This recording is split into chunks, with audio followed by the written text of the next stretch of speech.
Hi friends, எல்லோரும் எப்படி இருக்கீங்க? இன்றைக்கி நம்ம எங்கே வந்திருக்கோம்னு பார்த்தீங்கன்னா, எங்களோட மாமா வீட்டுக்கு தாங்க. இன்றைக்கி என்ன விருந்து அப்படின்னு கேட்டிங்கன்னா, மாமாவுடைய பொண்ணுக்கு போன வாரம் கல்யாணம் நடந்திருந்தது. அதனால் இன்றைக்கி கறி விருந்து வச்சுருந்தாங்க. எங்களையும் இன்வைட் பண்ணியிருந்தாங்க.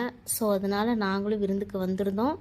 நல்லபடியாக சாப்பிட்டு கொஞ்ச நேரம் உட்காந்து மாமா அத்தைக்கிட்ட எல்லாம் கொஞ்சம் நேரம் பேசிட்டு, அதுக்கப்புறம் பெரியம்மாக்கிட்ட எல்லாத்துக்கிட்டையும் உட்காந்து கொஞ்சம் நேரம் நாயும் பேசிகிட்டு இருந்தோம்.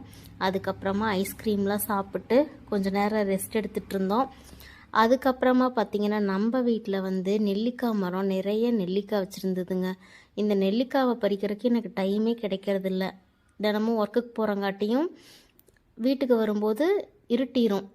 நைட்டுக்கு தான் வீட்டுக்கே வருவேன். அதனால் நெல்லிக்காவை வந்து பறிக்கவே முடியாமல் இருந்துச்சு.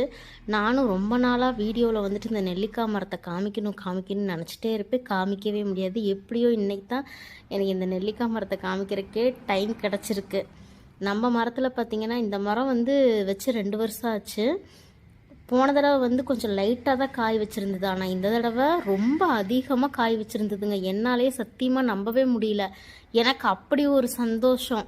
என்னடா இது, நம்ம மரத்துலையாடா இப்படி நெல்லிக்காய் வச்சுருக்கு அப்படின்னு சொல்லிட்டு சந்தோஷத்தில் என்னால் தாங்கிக்க முடியல. அதனால் அதுக்கப்புறமா நெல்லிக்காய் எல்லா பக்கத்து வீட்டுக்காரங்க, இந்த குட்டி குட்டி பசங்கள்லாம் வந்து பறிக்க ஆரம்பிச்சிட்டாங்க. அதனால சரி, இது எல்லாத்தையும் பறித்து நம்ம ஊறுகாய் போட்டுடலாம் அப்படின்னு சொல்லிட்டு எல்லா நெல்லிக்காயுமே என் தங்கச்சி பறித்து வச்சுட்டா. பறித்து முடிச்சதுக்கப்புறமா நம்மளுக்கு ஒரு பக்கெட்டு இது மட்டும் இல்லாமல் இன்னும் கொஞ்சம் நெல்லிக்காவும் கிடச்சிருந்தது. சரி, இதை நம்ம வந்து ஊறுகாய் போட்டு வச்சுக்கலாம் அப்படின்னு சொல்லி எல்லாம் எடுத்து வச்சுட்டேங்க. ஊறுகாய் போடும்போது கண்டிப்பாக உங்களுக்கு அந்த வீடியோவை எடுத்து அப்லோடு பண்ணுறேங்க.